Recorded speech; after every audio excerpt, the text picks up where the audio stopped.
You guys, this is the real moon rock, at least I'm pretty sure it is, from the Apollo 15 mission here in Edmonton.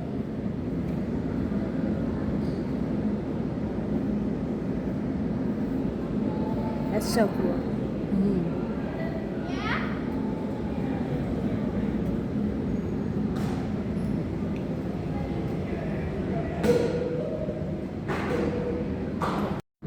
Great, everybody's here. We can start. Behold, you are in the presence of one of the most incredible objects in the history of human exploration.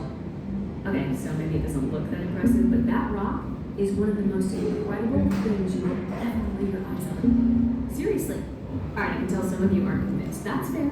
I can understand that to the untrained eye, it might look like just any little gray stone, but its story is the stuff of bold adventure, daring deeds, and of geology. Yeah, geology too. Tell you what, I'll tell you the story behind our moon rock, and you can decide for yourselves. First off, let me introduce you to the hero of the story, the moon itself.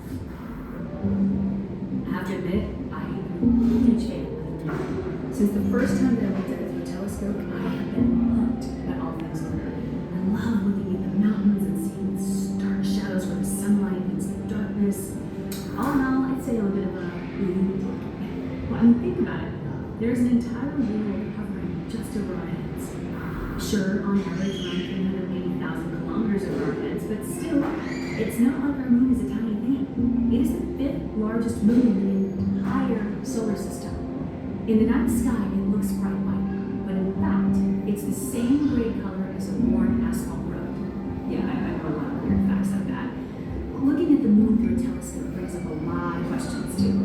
Take those craters, for instance. Were they created by meteorite impacts, or are they extinct volcanoes?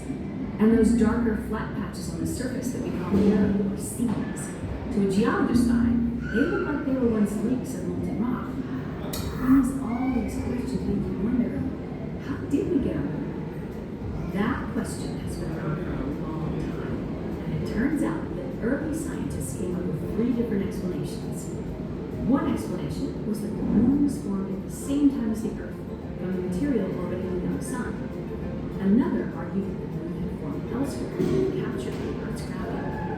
And the oldest explanation imagined the Earth and moon spinning out of the same primordial mass of material, eventually separating into 2 bodies, one big and one small. These hypotheses were based on evidence only seen in the distance through telescopes. To be more certain, scientists really needed to know what the moon was made of. So, wouldn't it be fantastic to have an actual piece of the moon? Could we just pop over the moon and grab a piece? Sounds crazy, but lucky for us, there were some who thought it could be done.